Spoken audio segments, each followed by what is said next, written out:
말씀을 굽는 시간의 오일기 목사입니다. 네, 오늘도 말씀을 굽는 시간 가운데 나오신 여러분들 축복합니다. 오늘 이 새벽에 하나님께서 우리에게 주신 말씀, 아침이죠. 제가 요즘 새벽 설교를 너무 하다 보니까. 이 아침에 하나님께서 우리에게 주신 말씀, 열왕기하 7장의 말씀이죠. 7장 말씀 나누기 원하는데요. 1절에서 9절까지 제가 하나님 말씀 공독합니다. 엘리사가 이르되 여호와의 말씀을 들을지어다.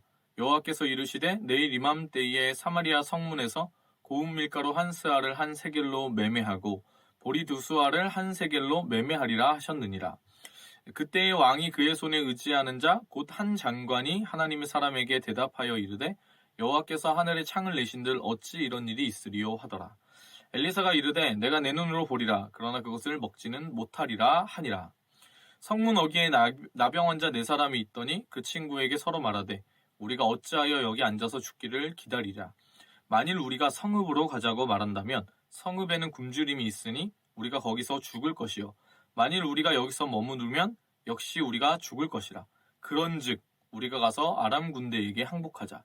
그들 우리를 살려두면 살 것이요 우리를 죽이면 죽을 것이라 하고 아람 진으로 가려 하여 해질 무렵에 일어나 아람 진영 끝에 이르러서 본즉 그곳에 한 사람도 없으니 이는 주께서 아람 군대로 병거 소리와 말소리와 큰 군대의 소리를 듣게 하셨으므로 아람 사람이 서로 말하기를 이스라엘 왕이 우리를 치려하여 햇사람의 왕들과 애국 왕들에게 값을 주고 그들을 우리에게 오게 하였다 하고 해질 무렵에 일어나서 도망하되 그 장막과 말과 나귀를 버리고 진영을 그대로 두고 목숨을 위하여 도망하였음이라. 그 나병 환자들이 진영 끝에 이르자 한 장막에 들어가서 먹고 마시고 거기서 은과 금과 의복을 가지고 가서 감추고 다시 와서 다른 장막에 들어가 거기서도 가지고 가서 감추니라.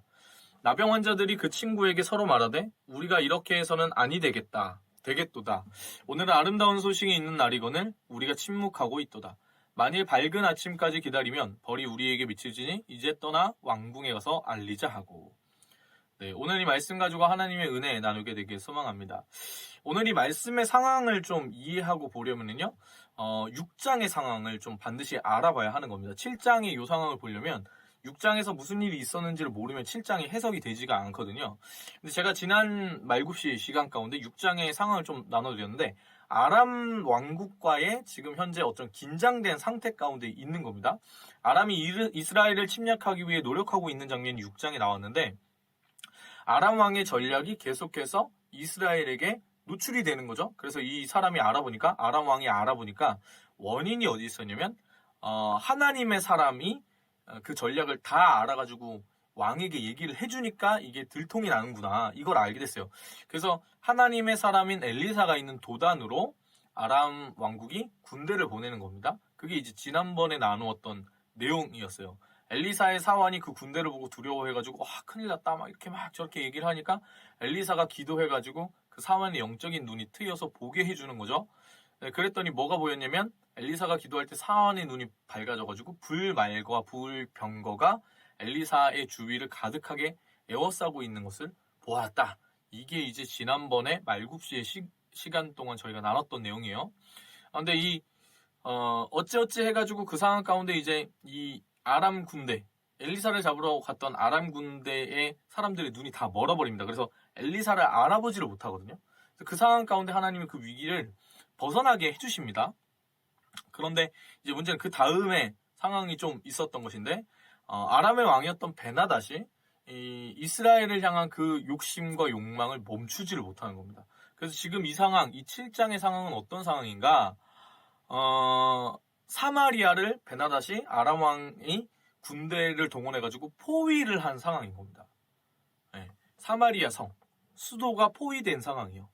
그래가지고 이 포위가 된 상황 가운데 이렇게 감싸져서 이렇게 있으니까 이 성 안에 뭐가 없어지는 거냐면 물자의 공급이 사라지죠.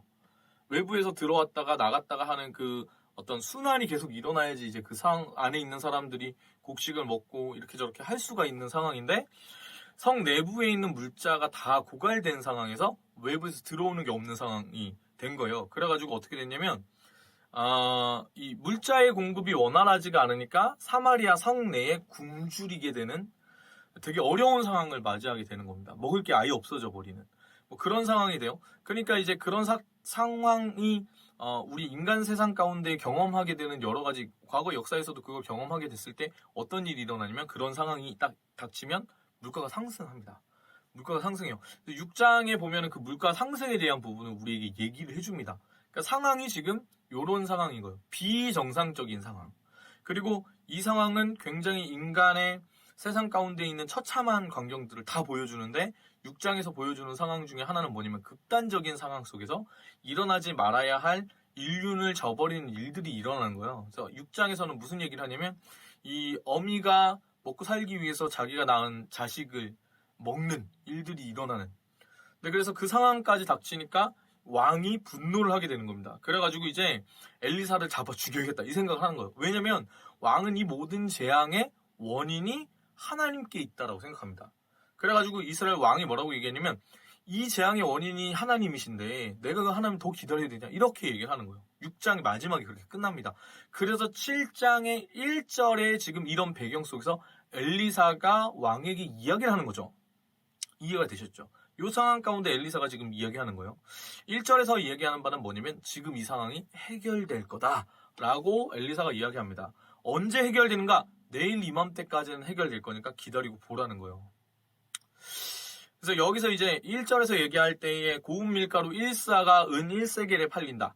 보리 2스아가 1세겔에 팔린다 라고 얘기하는 건 뭐냐면 제가 아까 말씀드린 상황에서 비정상적인 물가 상승이 있었죠. 인플레이션이 있는 상황에서 그게 정상화돼가지고 이 물자가 정상적인 가격에 왔다 갔다 이렇게 팔리고 사고 하는 일들이 일어날 거다라고 얘기를 한 거예요. 그러니까 이 모든 상황 가운데 이제 벗어나서 정상적인 상태가 될 거다라고 얘기한 거예요. 근데 이 말이 내일 그 일이 일어난다는 거는 사실은 좀 약간 받아들이기 어렵죠.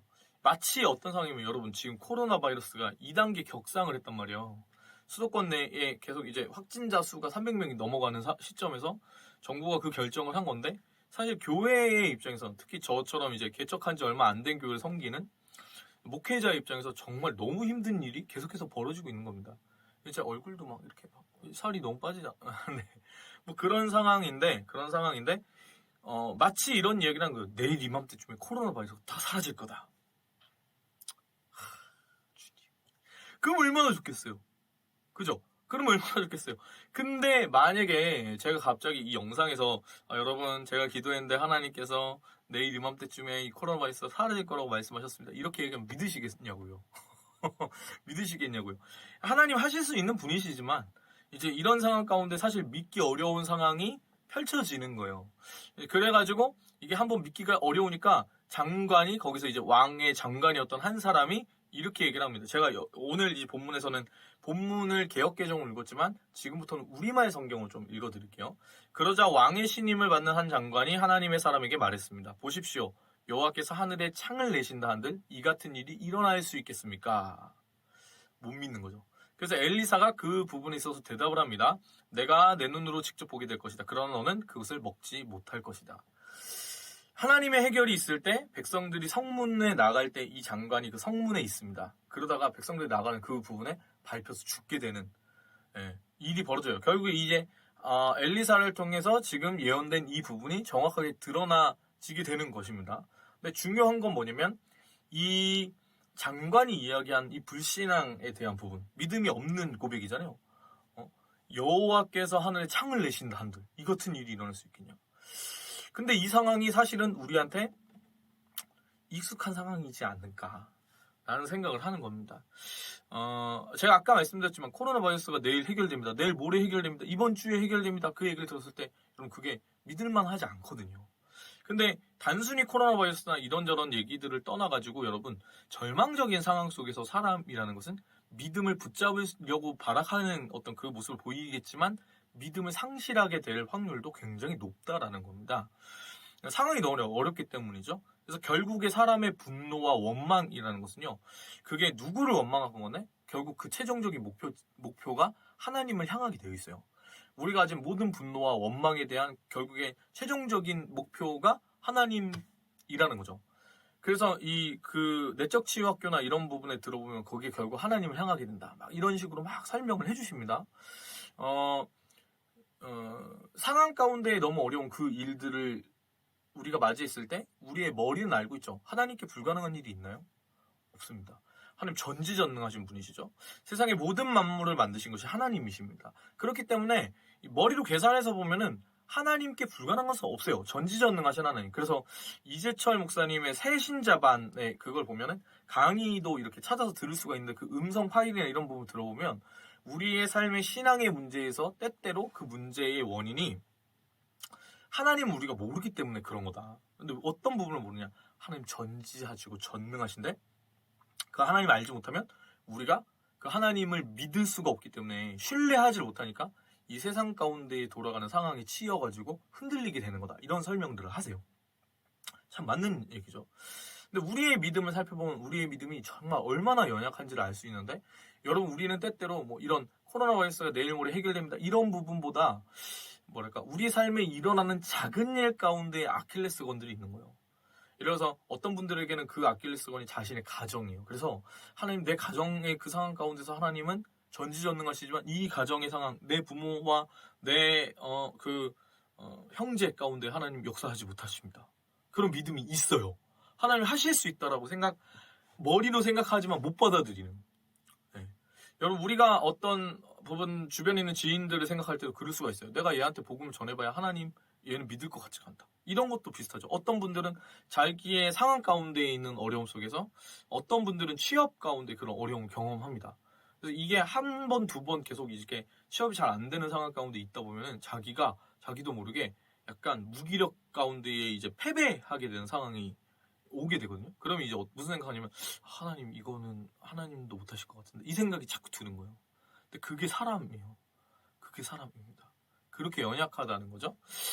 아무튼 이게 좀 남의 상황 같지 않고 남의 얘기 같지 않아요. 우리는 그렇게 연약한데 하나님이 지금 이 이스라엘의 상황 가운데서 이스라엘 믿음이 이만큼 연약했다는 거 우리 가운데 보여주세요. 이 모습이 우리의 모습이라는 거죠. 그 상황 가운데에 해결이 일어나는 겁니다. 1절과 2절의 지금 긴박한 상황 속에서 이 상황을 넘어서서 이 3절에서부터는 하나님이 이 상황 가운데 어떤 해결을 하시는지를 얘기를 해주는 거죠. 3절과 4절에 이렇게 써있어요. 그때 나병 환자 4사람이 성문 앞에 있었습니다. 그들이 서로 말했습니다. 왜 우리가 여기 앉아 죽기를 기다리겠느냐? 우리가 성 안으로 들어간다 해도 성 안에 기근이 심하니 거기서 죽을 것이다. 그렇다고 우리가 여기 앉아 있어도 죽을 게 뻔하다. 그러니 아람 군대에 가서 항복하자. 그들이 우리를 살려주면 살 것이고 죽이면 죽는 것이다. 자, 3절에서의 이야기 역시 암울하기 시작합니다. 나병 환자 4시 성문 앞에 앉아 있었는데 성 안의 상황을 보니까 앉아 죽게 생긴 거예요. 들어가도 죽고 성문 앞에 계속 있어도 죽을 것 같으니까 그냥 가서 아람 군대에게 항복하자라고 얘기하는 거예요. 항복했을 때 이 사람들이 우리가 어차피 여기 있으면 가만히 있으면 죽는데 이 사람들이 거기 가서 우리 죽이면 그냥 죽는 거지 뭐 어쩔 수 있겠냐. 살려주면 사는 거다. 이렇게 생각해가지고 가는 겁니다. 여러분 세상 가운데 살아가는 사람들이 절망을 경험하면 하나님이 없는 세상 사람들은 이렇게 낭망하고 절망하게 되는 거예요. 그러다 보면 이제 한강 다리 위를 찾아가는 거예요. 어떤 소망도 없으니까. 여러분 근데 인간이 스스로를 바라보고 상황을 묵상할 때 나오는 최종적인 결과는 결국에 이렇게 되거든요. 허무함과 회의감이 가득한 거를 채우게 돼요. 마음을. 그러면 진짜로 정말 죽을까? 난 내 삶에 소망이 없는데 어차피 죽지 못해 사는 삶인데 이렇게 생각을 할 수가 있어요. 그러니까 될 대로 되라. 어차피 죽지 못해 사는 인생. 지금 이 문둥병 걸린 나병 환자들처럼 이렇게 행동을 할 수가 있는 것이죠. 근데 여러분 이 가운데 하나님의 역사를 바라보는 사람은 그 믿음의 눈을 들어서 하나님이 일하실 것을 기다리게 되는 겁니다. 그러면 하나님의 복된 소식, 복음이 그 가운데 임하게 되는 건데 가보니까 어떤 일이 있었나요? 아람 군대에 사람이 한 사람도 없는 거예요. 근데 아람 군대가 철수할 때 그냥 자기들이 모든 장비를 다 챙기고 철수한 게 아니고 뭔가 되게 급한 일이 있는 것처럼 모든 곡식과 모든 장비들 다 말도 다 내버려도 다 사라진 거야 갑자기. 왜 이런 일이 있었는가? 6절과 7절에 이렇게 이야기합니다. 여호와께서 아람 사람들이 전차 소리, 말소리가 섞인 거대한 군대 소리를 듣게 하셨습니다. 이 아람 군인들이 서로 말했습니다. 보라 이스라엘 왕이 헷의 왕들과 이집트 사람의 왕들을 고용해 우리를 공격하려 한다. 그리하여 그들은 해질 무렵에 일어나 자기 천막과 말들과 나귀와 진영을 그대로 두고 도망쳤습니다. 목숨이라도 건지려고 도망친 것입니다. 할렐루야. 여러분 하나님 살아계십니다. 중요한 게 그거예요. 그 살아계신 하나님께서 이스라엘의 어떠한 부분에 어떠한 행동을 으로 인해서 이 결과를 도출해내신 것도 아니고 하나님께서 일방적으로 아람 군대를 물리쳐 주십니다. 우리 본문은 뭐 그렇죠? 지금 이 상황을 그 문둥병자, 그 나병 환자 4명만 알고 있는 거예요. 왜냐면 거기 갔는데 사람들이 아무도 없는 걸 보게 된 거죠. 여러분, 은혜라는 거예요. 그게 우리의 어떠함과 상관없이 하나님께서 행하신 일들을 우리가 바라보게 되는 거죠. 이 나병 환자 4명이 그 은혜로운 소식을 처음으로 접하게 되는 겁니다. 이 사람들은 굶주렸기 때문에 처음에 들어가가지고 그 가운데 먹고 마십니다. 그 다음에 어떻게 하냐면 값진 물건들을 보고 숨기죠. 근데 여기서 그 다음에 반응이 굉장히 중요합니다. 9절에 뭐라고 얘기하면 이렇게 얘기합니다. 그러다가 나병 환자들이 서로 말했습니다. 우리가 아무래도 잘못하고 있다. 오늘은 좋은 소식이 있는 날인데 우리가 잠자코 있으니 말이다. 우리가 날이 밝을 때까지 이 소식을 전하지 않으면 벌을 받을 것이다. 지금 바로 가서 왕궁에 이 소식을 알리자. 여러분, 은혜 받으셨습니까? 우리의 삶에 우리는 우리의 힘과 능력으로 우리의 삶을 어떻게 해볼 수 있다고 생각해요. 우리의 삶에 우리의 힘과 능력으로 의지로 우리의 삶을 바꿀 수 있다고 생각합니다. 그런데 절대 안 됩니다. 그 가운데 하나님의 은혜가 있다면, 우리의 은혜가 있는 상황에서, 성령의 능력이 임하는 상황에서는 우리의 힘과 의지와 모든 것이 다 유효해집니다. 그런 노력들을 할 필요가 있어요. 언제? 성령의 능력이 임하셨을 때. 근데 알아야 돼요. 그건 내 능력이 바꾸는 게 아니라 성령님의 능력이 나를 바꾸는 겁니다. 근데 그 성령님의 능력 없이, 하나님의 도우시는 손길 없이, 하나님의 나를 붙잡으시는 그 말씀의 능력이 없이 내가 내 힘과 내 의지와 내 어떠함으로 내 삶을 바꾸겠다, 통하지 않습니다. 그거는 그렇게 될 수가 없는 거예요.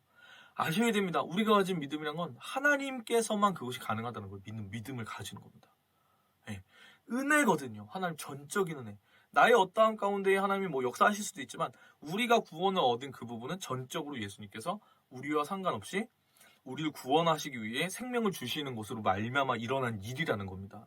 오늘 이 이스라엘이 어려운 상황 가운데 있었는데 이스라엘이 뭔가 행동을 한 부분이 전혀 없는 것처럼 우리에게, 그래서 우리의 삶에 우리의 의를 내세울 만한 것이 전혀 없다는 거예요. 그 은혜를 우리는 당한 겁니다. 하나님께서 그 당하게 해주신 것, 그 은혜를 입게 해주신 것이죠. 여러분, 그 은혜가 있으십니까? 죽을 수밖에 없는 우리. 이 세상의 상황을 봤죠? 이 어미가 그 굶주린 상황 가운데, 원래 이게 내용이 딱 그래요. 두 여자가 얘기를 했는데 오늘은 우리 애를 잡아먹고 내일은 니네 애를 잡아먹자. 딱 그랬는데 오늘 우리 애를 잡아먹었는데 내일 이 여자가 자기 애를 감추고 안 내놓으니까 왕한테 따지는 거예요. 6장의 상황이 그런 상황이거든요. 그 처참한 상황. 이게 인간 세상인데 여러분, 이 삶 가운데 우리가 그걸 경험할 수밖에 없는 그 절망을 경험해야 되는 우리가 하나님의 은혜로 말미암아서 생명을 얻게 된 거예요. 여러분, 오늘 나병 환자 4명이서 처음에는 그렇게 하다가 이 사람들이 양심이 일깨워집니다. 그래서 우리가 잘못하고 있다. 이 아름다운 소식, 이 개역개정에서는 아름다운 소식을 하죠. 여기서는 이제 좋은 소식이라 합니다. 이게 뭐냐면 복음이죠. 복음을 우리가, 이 좋은 소식이 우리에게 임한 그날인데 우리가 잠자코 있으면 안 된다. 가서 날이 밝을 때까지 이 소식을 전하자면 벌을 받게 된다. 우리 가서 왕궁에 가서 이 소식을 전하자. 왜? 그 성 안에 모든 많은 사람들이 지금 굶어 죽어가고 있으니까. 여러분, 그런데 이것이 복음을 받은 사람이 가져야 되는 마음인 거예요. 여러분 안에 이 마음이 있으십니까? 예수님이 우리를 건지신 부분에 있어서의 그 은혜 받은 마음이 있다면 여러분, 우리는 지금 그 성 안에, 이 성이 뭐냐면 지구예요, 지구. 이 나라를 얘기하는 거예요. 이 대한민국을 얘기하는 거예요. 이 안에 여러분, 그 처참한 상황 가운데 죽어가고 있는 사람들이 있는 겁니다. 여러분, 이 나병 환자들이 봤을 때 어떤 사람이었나요? 이들이 잘 나가고 훌륭하고 뭐 그런 사람들이, 삶의 소망이 있는 사람들이었나요? 아니었죠. 나병에 걸린 사람들입니다. 근데 이 사람들이 은혜 받은 상황 가운데 하나님이 그 역사를 경험했을 때 이들은 이 좋은 소식을 전해야 된다는 생각을 가졌다는 거예요. 여러분, 그 마음이 있으십니까?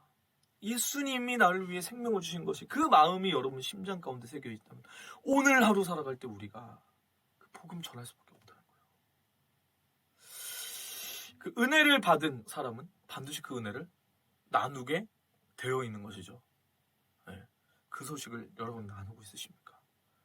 네. 저는 요즘에 그런 생각 많이 하는 것 같아요. 하나님과 우리가 동행하고 있다면 우리는 주변에 있는 사람들에게 어떤 방식으로든 하나님 얘기를 할 수밖에 없어요. 저는 찬양 인도자잖아요.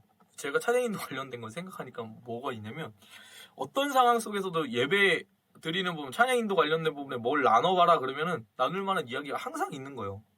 그것만 생각하니까 하나님과 늘 동행함으로 하나님을 생각하고 하나님 그 은혜 받은 부분에 있어서 내가 감동 가운데 있다면 여러분 그거 전하고 이야기할 수밖에 없는 겁니다. 네. 오늘 하루 살아갈 때 여러분 삶이 그 좋은 소식, 복된 소식을 나누는 그런 삶이 되기를 축복합니다. 함께 찬양할까요? 와, 이게 제가 오늘 보니까 말씀이 생각보다 길었네요. 되게 짧게 끝날 줄 알았는데 제가 고등학교 때 들은 찬양인데 이 찬양이 너무 은혜가 돼가지고 말굽시 하면서 한번 불렀던 것 같기도 하고 함께 찬양하기 원합니다.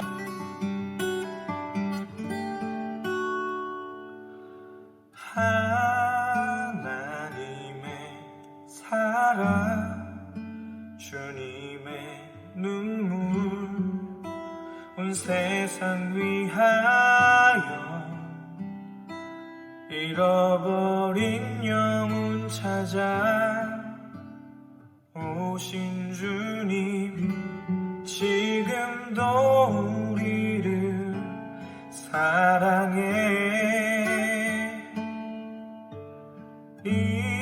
2000년 전 하늘 보좌 버리고 이 땅에 오신 주 하나님 어린 양 되사 생명 주며 이를 증거하라 하시네. 나는 믿네 거저받은 귀한 사랑 그 누가 대신하리요. 나의 생명 다할 때까지 그 사랑을 전하리라. 2000년 전 하나님 2000년 전 하늘 보좌 버리고 이 땅에 오신 주 하나님 어린 양 되사 생명 주며 이를 증거하라 하시네. 나는 믿네 거저받은 귀한 사랑 그 누가 대신하리요. 나의 생명 다할 때까지 그 사랑을 전하리라. 나의 생명 다할 때까지 그 사랑을 전하리라. 사랑해 주님, 우리의 삶 가운데 하나님의 은혜가 넘치게 하여 주시옵소서. 오늘 살아가면서 우리가 하나님을 경험하고 그 주님께서 행하시는 그 놀라운 일들을 소망함으로 나아갈 수 있는 우리가 될 수 있도록 주님 붙잡아 주시옵소서. 하나님 예수 그리스도의 그 생명으로 말미암아 구원함을 얻은 우리가 하나님 그 은혜 안에서 오늘 그 복음의 기쁜 소식을 나눌 수 있는 그런 복된 하루 될 수 있도록 주님 인도하여 주시고 우리의 삶에 하나님으로 가득 차게 하여 주셔서 이 절망적인 세상 가운데 버텨내고 이겨내고 아버지 하나님 우리뿐만 아니라 세상 가운데 죽어가는 영혼들을 품을 수 있도록 주님 그렇게 우리 가운데 은혜 베풀어 주시옵소서. 좀 찬송합니다. 감사드리며 예수님 이름으로 기도합니다. 아멘. 오늘 하루도 화이팅입니다. 화이팅!